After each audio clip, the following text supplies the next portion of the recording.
Hello, this is Mayette Andreasen, and today we are going to go over how to create custom attributes for a control and add our blend shapes to those custom attributes and that control.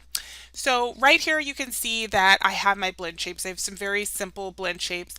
Now this is how you create blend shapes in Maya 2018, which is very different from the previous versions of Maya.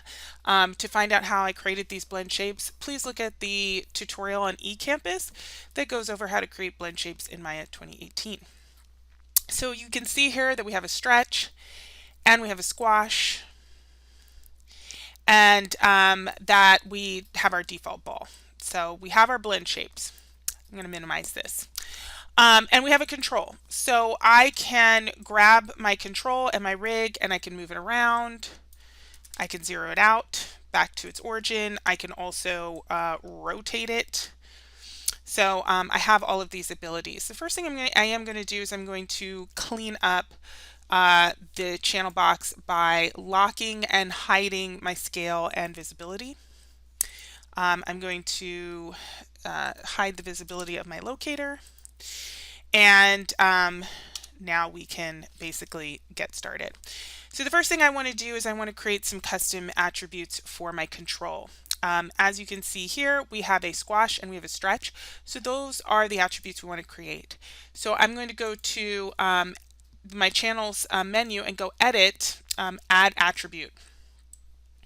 And I'm going to add a squash attribute and make sure it is keyable and float. Now the default we want it at 0. You can set a minimum and a maximum. And this will allow it so that the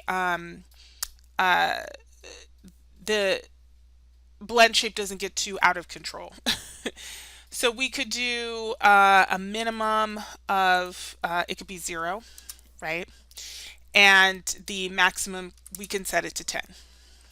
All right, and then we're going to click add because we want to make one more, and we're going to make this stretch.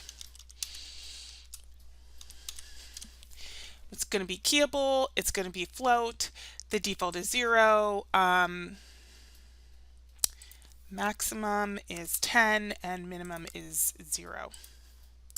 And we're going to click OK. Now, you can also edit your attributes, so you can go edit attribute for the squash. So I could take a look at my squash attribute, and it says it has a maximum, right, and the minimum. So you can go in here and you could actually change these values if you wanted to.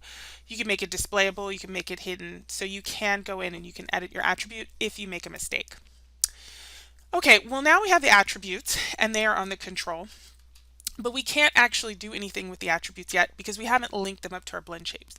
So the first thing I'm going to do is open my connection editor. So I'm going to go to Windows, General Editors, Connection Editor. And when you open your connection editor, it should look like this. If it doesn't, it might be because you have Show Non-Keyable checked on. So if you open your connection editor and it looks a little bit like this, which can be very confusing and a little overwhelming, go to your left display, because this is the left side, and uncheck non-keyable. And what you will see are only the keyable channels, okay? Only the keyable connections. And as you can see, we have translate, rotate, squash, and stretch. All right, so on the right side, we need to add our blend shapes. And how do we do that? Well, I'm going to click on my ball here, and I'm going to scroll down to inputs, and you'll see that there is a ball 1 here. Now, if I open up my shape editor, you will also see I have a ball 1 here as well. And that's actually what my blend shape is called. It's called ball 1. So I'm going to click on ball 1, and you will see that there's both squash and stretch here. And with ball 1 selected, I'm going to reload the right. And so right here now we can see that I have both, I have my ball 1, and if you click on weight, you will see the squash and the stretch. So this is pretty easy. You click squash over here on your left display, and then click squash on your right display. And then you're going to click stretch on your left display and stretch on your right display and hit close, and it should work. So now when I select excuse me, this control, I should be able to squash and stretch. So I should be able to go 10. Uh-oh. Let's try negative 10. Oh, I can't do that. So it looks like my stretch is working great. So my stretch is going up to 10.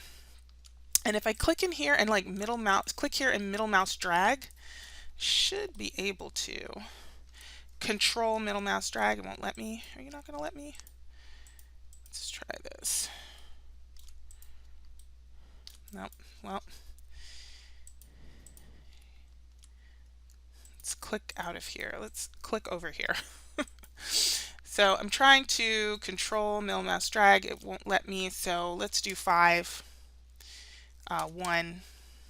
Okay. So 1 is actually what it was at default. So now that I've played around with this a bit, I know that really I want this at 1, and it looks like I probably want my stretch at 1 as well. So I'm going to go and I'm actually going to change some of these attributes because right now they're just a little bit too extreme. So I'll put this back at 0, and I'm going to go to Edit in my channels, Edit Attribute, and I'm going to select Squash and make my maximum 1. And I'm going to select my stretch and make my maximum 1. And then I'm going to close it. And now I should be able to do anything. Let's see if we could do this. Yeah, here we go. Now it's working. So I'm control left mouse dragging. And I've got this nice squash. And then if I click on this and control left mouse drag, I got a nice stretch. And that is how you create custom attributes on a control and add your blend shapes to that control. Till next time, bye-bye.